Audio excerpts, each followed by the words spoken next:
contain us. They just kind of. Enemy in the container. Oh well. Thank you for, pretty much confirming what I just said. Where I am right now, I resided somewhere in Minnesota. It's cold. It's like negative 18 degrees outside right now. 80s pop funk, you know. My first job was on Madden 20.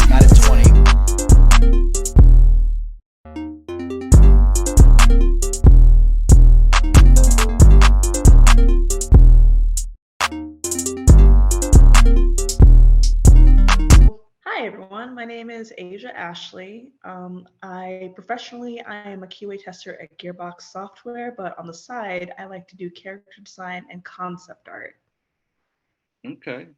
So kind of talk a little bit more about your job with Gearbox, like kind of how did that even kind of come about, and kind of what is it that you do, and kind of just give us a little bit of the deets on that.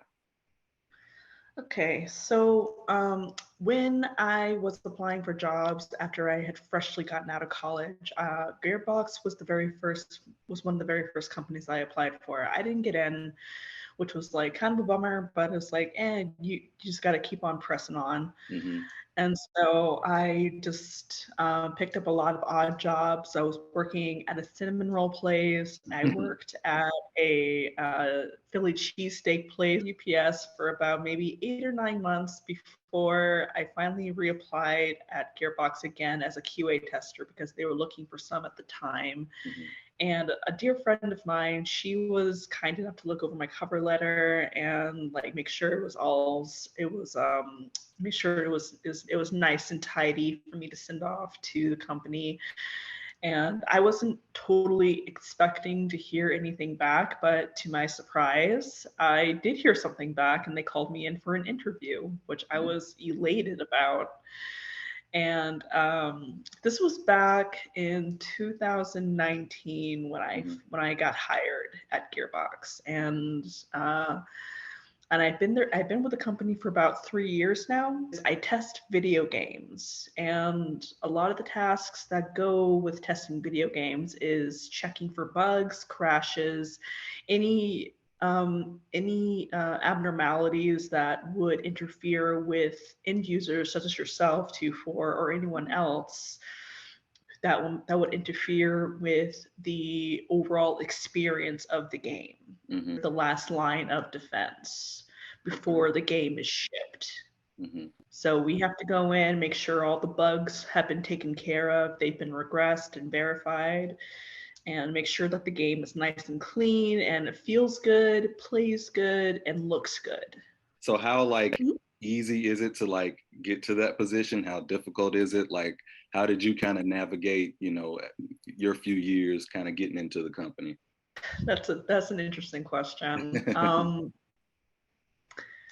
I guess really just playing the game and just being attentive in the whole process, because there could be some days where the game totally plays just fine, and then other days it could be like a completely different scenario where it's just crashing all the time, and it's our job to go in there and make sure that it is not exploding in our faces. Honestly, I don't even know what I do for me to have stayed in the job for as long as I have.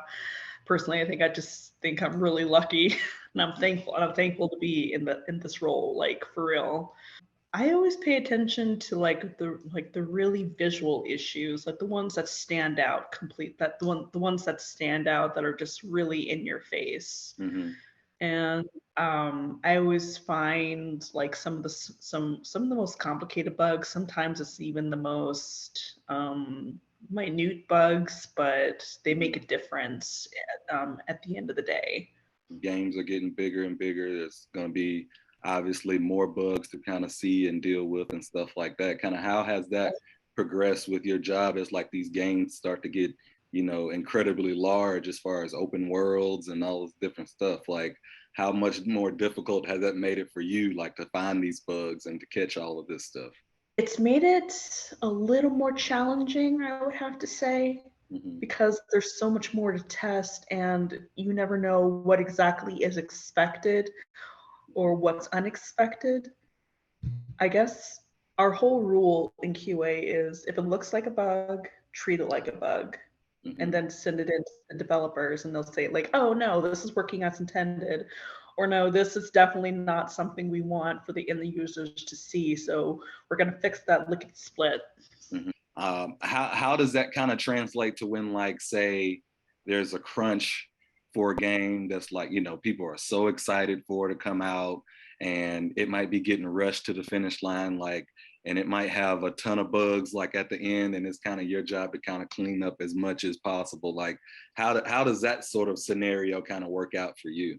When it comes around to that kind of scenario, I just kind of put my nose to the grindstone and say like, hey, this needs to get done as soon as possible. Like, and this crunch culture is something we try to avoid at Gearbox as much as possible. There will be a lot of overtime involved, of course, but as far as like meeting those deadlines, our whole mentality is just put our nose to the grindstone, help each other out as much as possible, try to meet that goal so that we can all just lavish in the overall product being complete.